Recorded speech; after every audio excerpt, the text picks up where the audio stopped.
আসসালামু আলাইকুম everyone. I hope you all are doing good. আজকের ভিডিওতে জানাবো শিল্পকলা একাডেমিতে অনুষ্ঠিত জাতীয় পিঠা উৎসব নিয়ে।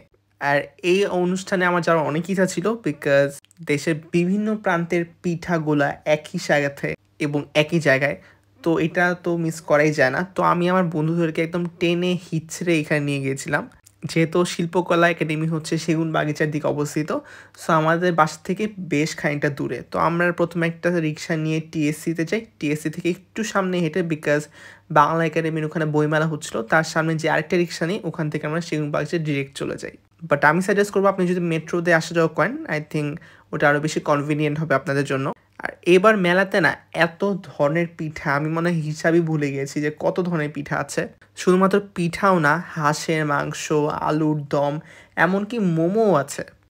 এক চিতই পিঠারই কত ধরন, একটা নর্মাল, একটা হচ্ছে ডিম চিতই, আরেকটা হচ্ছে ডিমের কুসুম দিয়ে একটা চিতই পিঠা বানানো হয়। আর একটা দোকানে এক ধরনের হাঁসের মাংস, এক ধরনের কালার। তো আমি সাজেস্ট করবো আপনার যেটা পছন্দ হয় আপনি সেই স্টল থেকে খেতে পারেন, বিকজ এখানে এতগুলো স্টল আপনি নিজেই কনফিউজ হয়ে যাবেন যে আপনি আগে কোনটাতে খেয়েছেন এবং পরে কোনটাতে খাবেন। আর একটা কথা বলে দিই, এই জাতীয় পিঠা উৎসবটি হবে আপনার 8ই ফেব্রুয়ারি পর্যন্ত। আই উইশ এটা পুরো ফেব্রুয়ারি মাস জুড়ে হতো, বাট নেভার মাইন্ড। এখানে ছিল ভাপা পিঠা, চিতই পিঠা, দুধ চিতই পিঠা, নকশি পিঠা অনেক ধরনের ছিল, মাখন পিঠা ছিল, মালপোয়া ছিল, এছাড়া আরও অনেক কিছু, মানে বললাম তো আমার আসলে নামগুলো মনে নাই। আর একটা কথা বলতে হবে, কিছু কিছু দোকানের পিঠাগুলো না মানে দেখে মনে হচ্ছে যে ফ্রেশ না, আবার কিছু কিছু দোকানের পিঠাগুলো দেখে বোঝা যাচ্ছিল যে একদম গরম গরম বানানো হচ্ছে, বিকজ এক জায়গায় দেখা যাচ্ছে কি উদ্যোক্তারা সামনের দিক দিয়ে বিক্রি করছে আর পিছনে একদম ফ্রেশ পিঠা বানানো হচ্ছে। স্পেশালি চিতই পিঠা, ভাপা পিঠা তো একদম চোখের সামনে বানানো হয়। আমরা যেহেতু লাঞ্চ করেই গেছিলাম, তো আমাদের পেটে তেমন একটা খিদে ছিল না। আমরা সেখানে প্রথমে একটা পাটিসাপটা পিঠা খাই, যেটা খুবই বাজে ছিল। এরপর আমরা একটা ইলিশ মাছের পিঠা, মানে বেসিক্যালি কাজু বরফি বলতে পারেন, এটা খাওয়ার আমার অনেক ইচ্ছা ছিল and it tasted so good. এছাড়া একটা গাজরের হালুয়ার মতো ছিল, একদম মালাই দিয়ে ভরপুর, ওটা খুব মজার ছিল। আর একটা ঢাকিয়া স্টলও ছিল, যেটা দেখে আমি খুবই ডিসঅ্যাপয়েন্টেড ছিলাম, বিকজ এটার মধ্যে সিপি, চিকেন নাগেট, সসেজ এগুলো ছিল। আমি there is so many things in Dhakaiya, but বুঝলাম না কেন এত কম দেখাচ্ছে। বাট ওখানে ব্রাহ্মণবাড়িয়ার পিঠাঘর, বরিশালের পিঠাঘর, পিরোজপুরের পিঠাঘর, মাদারীপুরের পিঠাঘর, সব ধরনেরই পিঠা ছিল।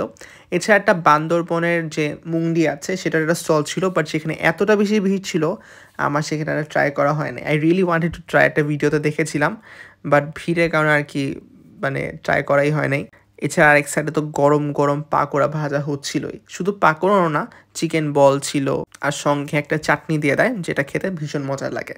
আমার কাছে মনে হয় কি প্রত্যেক মাসে কোথাও না কোথাও ঢাকা শহরে এরকম ফেস্টিভ্যাল হওয়া উচিত, বিকজ দেখা যায় কি আসলে ফ্যামিলির সাথে এবং বন্ধুদের সাথে ঘোরার তেমন একটা জায়গা থাকে না, অ্যান্ড এরকম মেলা কিন্তু আসলে একটা ভালো জায়গা হয়ে থাকতে পারে। And you guys won't even believe that যে আমরা যখন গেছিলাম তখন কতটা বেশি ভিড় ছিল, প্রত্যেকটা স্টলেই ভিড় ছিল বলতে গেলে।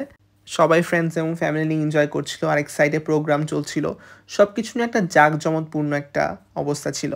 বাট হ্যাঁ, আপনি যদি মানে মেলার ভাইবটা পছন্দ না করেন, আমি সাজেস্ট করবো না যেতে, বিকজ আমার একটা ফ্রেন্ড একদম টায়ার্ডই হয়ে গেছিলো এতগুলো স্টল ঘুরতে ঘুরতে। আরেকটা কথা আমি অবশ্যই সাজেস্ট করবো আপনাদের, যে স্টলে দেখবেন সব থেকে বেশি ভিড়, অলওয়েজ মেক শিওর যে ওই স্টলে যাবেন, কারণ দেখা যায় কি যেখানে খাবার মজা সেখানেই মানুষজন দাঁড়ায় থাকে। এছাড়া অন্যান্য স্টলগুলো ভালো, বাট কিছু কিছু স্টলের না আসলেও মানে খাবারগুলো এরকম লুক্রেটিভ ছিল না সত্যি বলতে। যেমন আমরা একটা জায়গার থেকে চুই পিঠা নিয়েছিলাম, চুই পিঠা নাকি চোষা পিঠা আমার আসলে মনে নাই, আমি দোকানটার নামটা মনে নেই আমার কাছে, কিন্তু ওইটার মানে এত এক্সাইটমেন্ট নিয়ে কিনেছিলাম, it looked really amazing. But খাওয়ার পর বুঝলাম না, একদমই মজা না, শুধুমাত্র দেখতেই ভালো। আমি মনে করেছিলাম যে দুটাকে একদম ঘন করে জাল করা হয়েছে, বাট ওরা মনে হলো কি আটার একটা গোলা বানিয়ে ওরা জাস্ট একটু ঠিক করার চেষ্টা করেছে, যেটা খুবই বাতিল ছিল।